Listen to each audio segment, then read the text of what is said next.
আমাদের অনন্য স্টোরি সকল প্রকার পার্ট গল্প দেখতে আমাদের চ্যানেলটি সাবস্ক্রাইব করে পাশে থাকা বেল আইকনটিতে ক্লিক করে অল নোটিফিকেশন অন করে দিন। আর বলবেন না আন্টি, এত এত ঘুরেছি যে এখন হাতে পায়ের ব্যথায় ক্লান্ত হয়ে গিয়েছি। শাহনাজ বেগম হাঁক ডেকে সালমাকে বলল তাদের জন্য ঠান্ডা পানি নিয়ে আসতে। পানি খেয়ে সবাই সবার রুমে চলে গেল ফ্রেশ হতে। সোহা ফ্রেশ হয়ে বিছানায় লেপ্টে শুয়ে পড়ল। সিমি স্বামীরের সাথে কথা বলতে থাকে। লীলা ঈশানের সাথে কিছুক্ষণ কথা বলে জানল ঈশানের রাতে একটা বড় সার্জারি রয়েছে, তাই রাতে ফিরতে দেরি হবে। আজকে সবাই ডিনারের জন্য যাচ্ছে। সবাই তৈরি হচ্ছে ডিনারের জন্য। শানের মন কোথায় হারিয়ে আছে নিজেও জানে না, কোনো এক ধ্যানের মধ্য দিয়ে তৈরি হচ্ছে। সোহা চলে যাচ্ছে কাল ভাবতেই বুকের ভিতর থেকে একটা চিরদীর্ঘ নিঃশ্বাস বেরিয়ে আসে। ইচ্ছে করছে সোহাকে আঁকড়ে ধরে নিজের কাছে রেখে দিতে, কিন্তু পারবে না সে। শান বড় চোখ বন্ধ করে একটা দীর্ঘ নিঃশ্বাস ছাড়ল। শান নিজের ফোন নিয়ে বেরিয়ে গেল। সোহার রুমের কাছাকাছি আসতেই সোহাকে দেখতে পেল। সোহা নাচতে নাচতে দরজা লাগিয়ে দেয়। শানকে দেখতে পেয়ে দৌড়ে শানের সামনে ছুটে আসলো। শান এক ধমক দিয়ে বসল। এই মেয়ে, এক থাপ্পড় দেব। এখানে কি দৌড়ের রেস হচ্ছে নাকি? এত বড় হিল পরে দৌড়াচ্ছ কেন তুমি?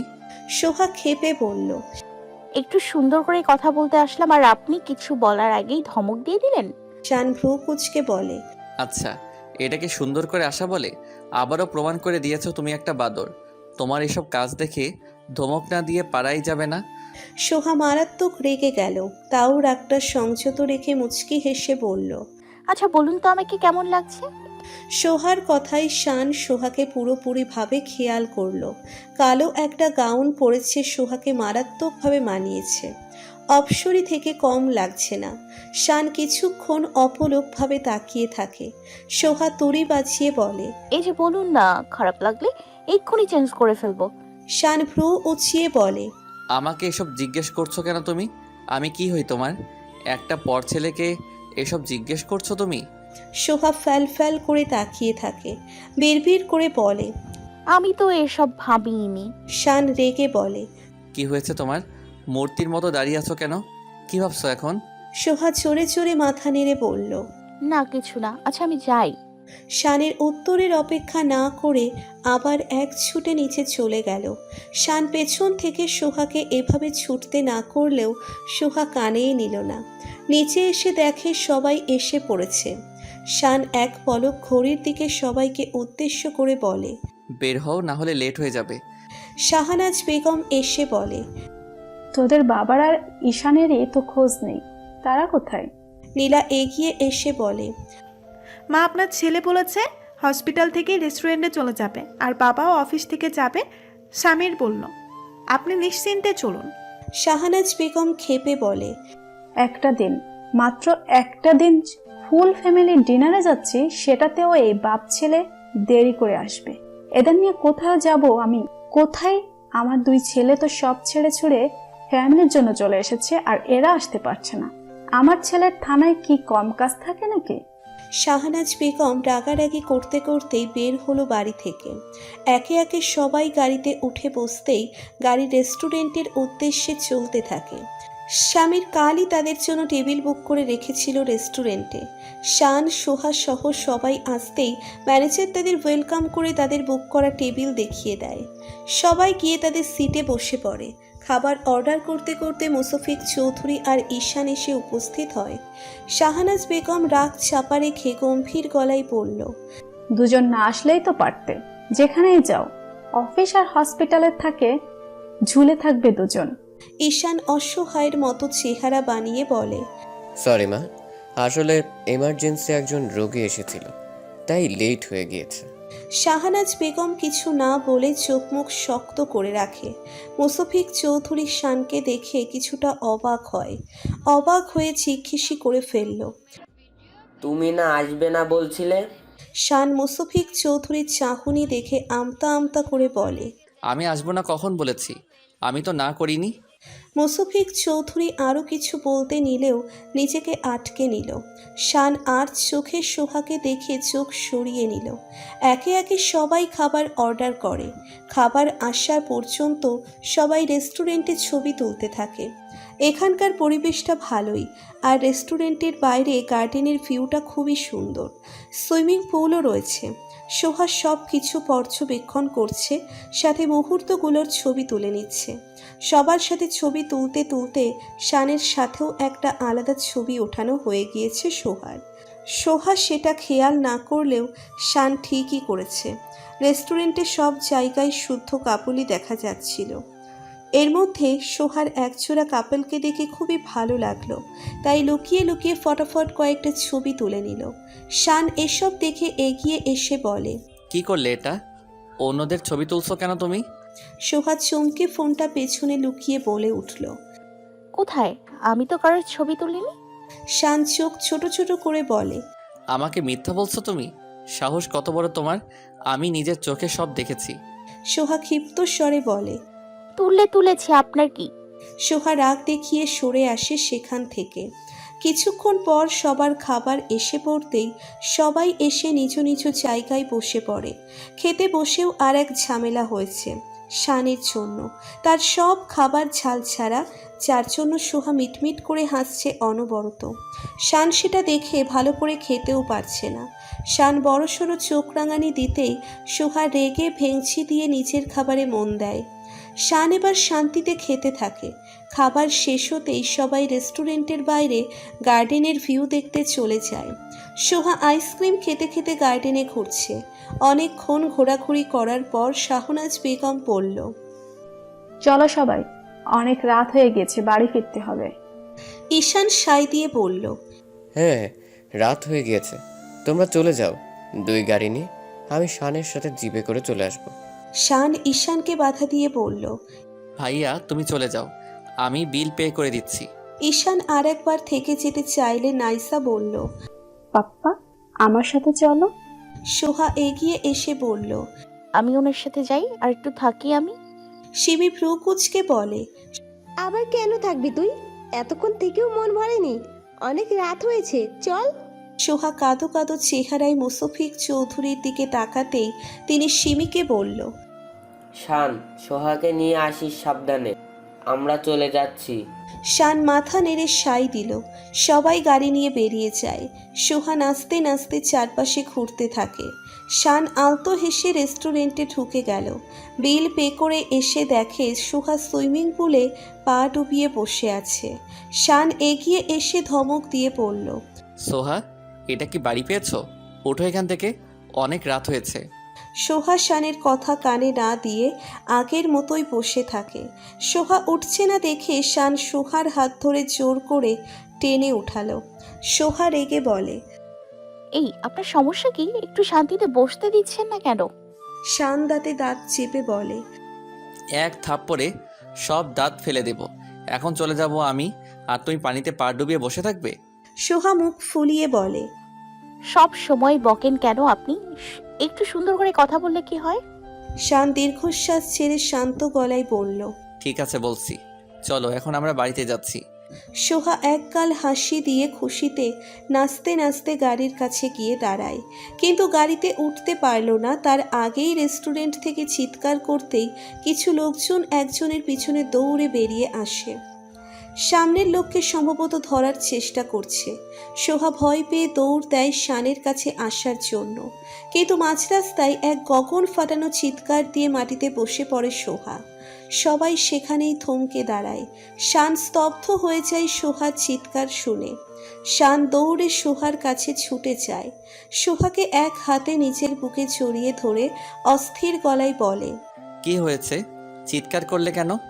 সোহা পেটের ডান পাশ চেপে ধরে কাতরে যাচ্ছে, কিছু বলতে পারছে না। পাশ থেকে এক লোক বলে ওঠে, আরে মেয়েটার পেটে ছুরি ঢুকিয়ে দিয়েছে ওই লোকটা, শান সোহার হাতের উপর হাত রাখতেই দেখতে পেল সোহার হাত রক্তে লাল হয়ে আছে। শান স্তব্ধ হয়ে যায় রক্ত দেখে। সোহা বড় একটা নিঃশ্বাস নিয়ে শানের শার্টের কলার চেপে ধরে কাঁদতে কাঁদতে থাকে। শান সোহাকে এক হাতে জড়িয়ে রেখেই চারপাশে তাকিয়ে দেখে সেই লোকটা নেই, ইতিমধ্যে চলে গিয়েছে। সবাই বলাবলি করছে সোহাকে হসপিটালে নিয়ে যাওয়ার জন্য।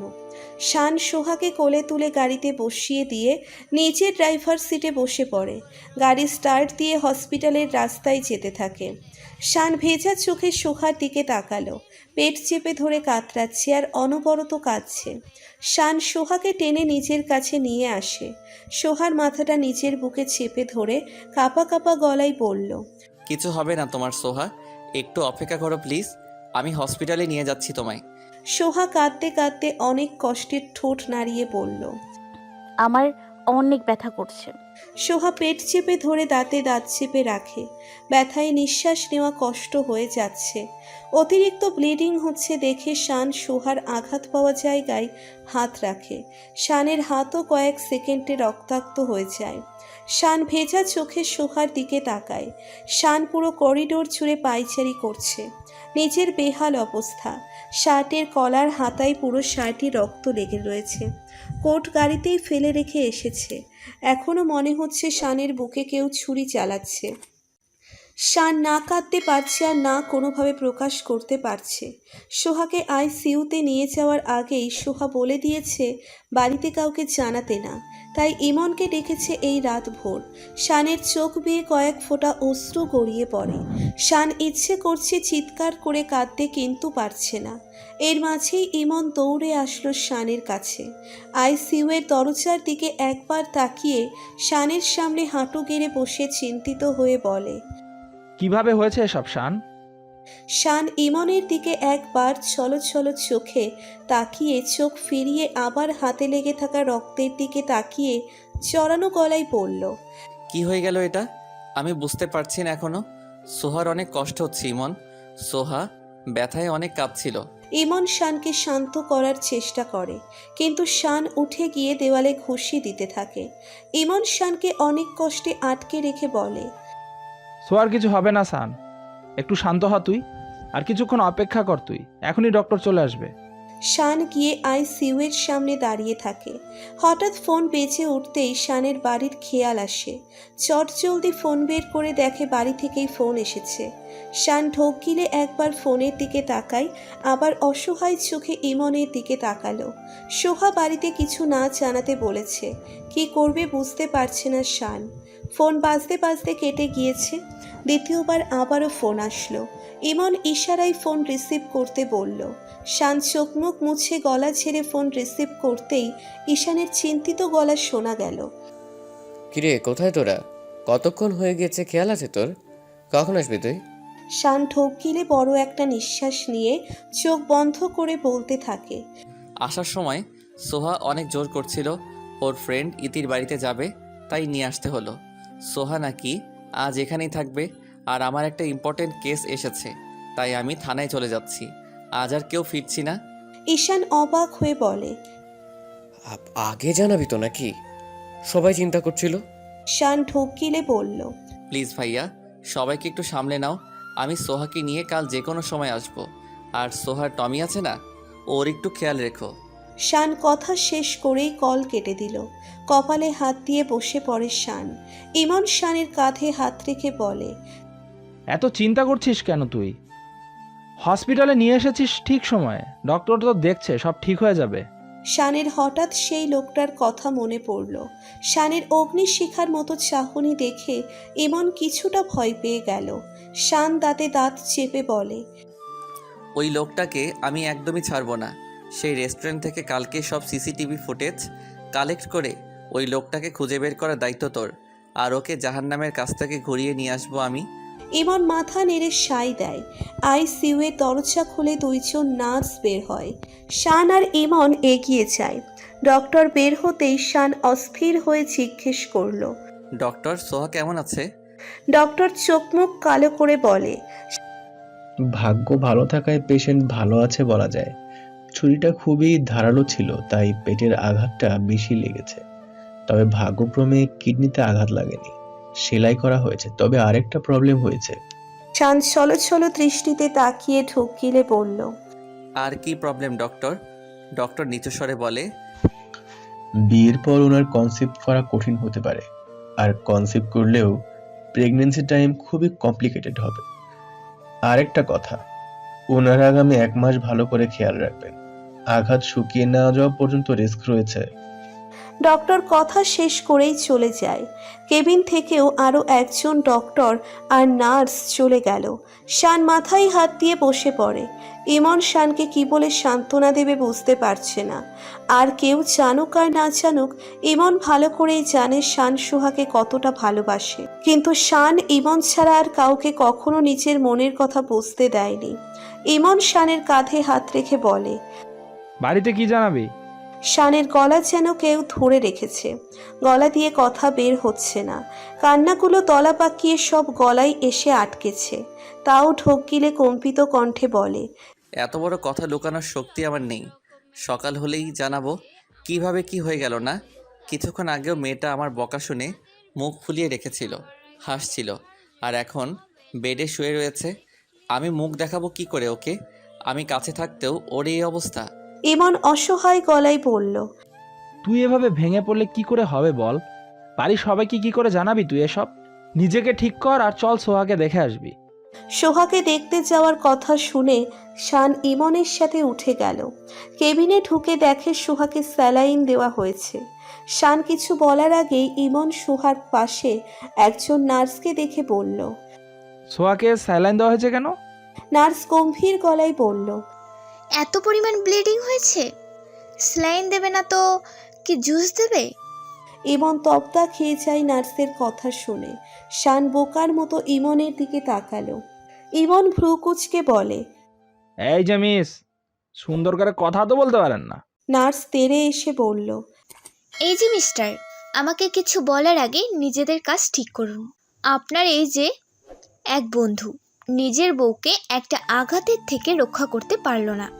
ইমন ভ্রু কুঁচকে বলে, এই যে নার্স, মুখ সামলে কথা বলুন। এটা বন্ধুর বড় ভাইয়ের হসপিটাল। আর হ্যাঁ, আমরা জানতাম না কি এমন কিছু হবে। জানলে আপনার মতো কয়েকটা মরিচ এনে সোহার আশেপাশে গার্ডের জন্য রেখে দিত আমার বন্ধু। শানের ভাইয়ের হসপিটাল শুনে কিছুটা চুপসে গেলেও ইমন তাকে মরিচ বলে সম্বোধন করায় রেগে গেল। রেগে হনহনিয়ে বেরিয়ে গেল কেবিন থেকে।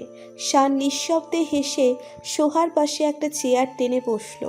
ইমন শানের কাঁধে হাত রেখে বলল, সোহাকে ভালোবাসিস, কিন্তু আজও মনের কথা জানালি না তুই ওকে। কবে জানাবি তুই? আর কবে নিজের করে নিবি? শান সোহার হাতের ওপর হাত রেখে সোহার দিকে তাকালো। নিচু স্বরে বলল, জানি না রে, কেন যেন বলতে পারি না কিছু। কখনো বলার মতো সাহস করিনি। ইমন নিঃশ্বাস ফেলে বলে, ঠিক সময়ে বল, তবে সময় থাকতেই।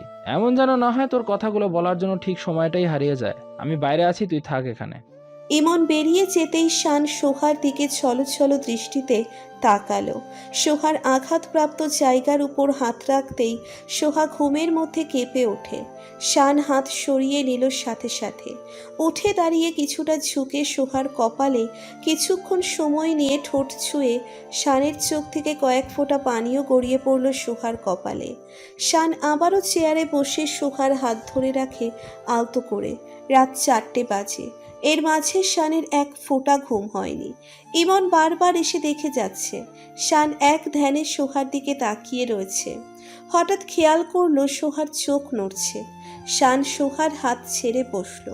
চোখ খুলেই উপরের দিকে তাকালো সোহা। চোখ ঘুরিয়ে আশেপাশে পরখ করে নিল। শানকে দেখতে পেয়ে সোহা উঠতে গেলেই ব্যথায় চেঁচিয়ে আহ করে ওঠে। শান সোহাকে ছুঁয়ে দিয়ে বলল, এত চঞ্চলতা কিসের তোমার? এত বড় ব্যথা পেলে ভুলে গিয়েছো? চুপ করে শুয়ে থাকো। সোহা ঠোঁটে ঠোঁট চেপে শুয়ে পড়ল। পেটের ব্যথাটা অনুভব করতে পারছে মারাত্মকভাবে। শান সোহার মাথায় হাত বুলিয়ে দিতে দিতে বলল, ব্যথা করছে তোমার?